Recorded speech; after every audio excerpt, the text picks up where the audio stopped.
So I recently flew to the farm where they grow our wheatgrass and convert it into a powder. And I have to say, it was an amazing trip. Talk about the quality of the soil, the quality of the processing, as you're about to see in this interview with the CEO of the farm. So the question is, why did you choose this location in Utah versus other places? Okay. This valley was an ancient seabed, and this was under ocean water for a very, very long time. So this next question relates to soils. It's the quality of the soil that the plant is grown on that determines the health of the plant and how much nutrition that plant is going to contain. Because the trace minerals and the minerals in the soil convert into vitamins and phytonutrients. This used to be the bottom of Lake Bonneville. And so it was ocean for a very long time, then it was lake bed, inland sea for a very long time. And then about 10,000 years ago, Lake Bonneville drained. And since then we have a watershed, the severe watershed, that drains from big sections of central and southern, very rural Utah that has been evaporating in this valley for the last 10,000 years, depositing a tremendous amount of minerals. And those minerals not only give us a more nutrient-dense product from a trace mineral point of view, but also helps grow unusually healthy crops.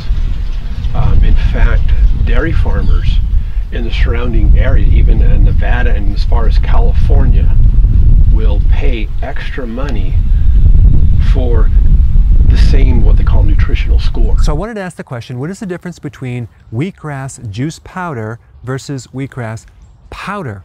And as you're going to find out, there is a huge difference. Check this out.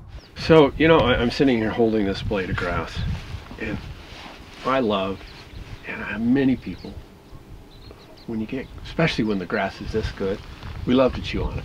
Mm-hmm. It tastes good. It's sweet, it's delicious. But as I chew this grass, or as I eat this grass, something really important is going on. I'm chewing it. And when I chew this grass, I'm rupturing the cells. And if we think of fresh grass, think of water balloons, cells being like a water balloon. You have this membrane of cellulose that is not digestible by humans. Mm-hmm. I'm rupturing, I'm popping those water balloons, and I'm taking all the abundance of nutrients that are very digestible and assimilable, and I'm rupturing them, and I'm essentially juicing this grass in my mouth. As I chew it, I'm juicing the grass, and I'm taking that juice in, and I'm utilizing it. Think of this water balloon, it's now all shriveled up and dried out, and the nutrients that we need are essentially locked, encapsulated inside that membrane that we can't break down. If I juice it, I'm good, I can get those nutrients.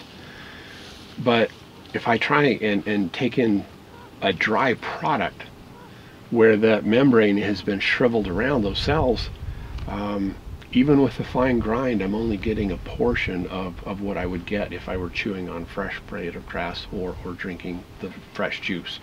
Yeah. In our case, the powder that's equivalent to fresh juice when reconstituted.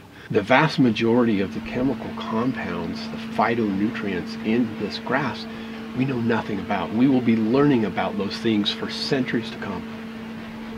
Good point. In most of the food we eat, we cook it.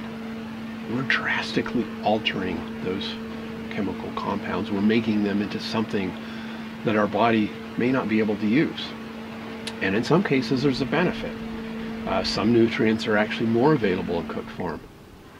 Well, I think we get plenty of those in our diet. Yeah. We're not short on whatever we get from cooked food. We get plenty of that.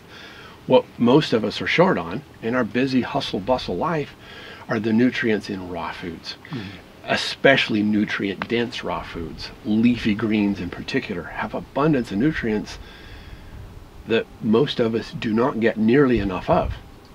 And when you cook it, you're drastically changing those nutrients. And so our passion, our goal is to produce a convenient product that retains the nutrients that I get when I chew on fresh cut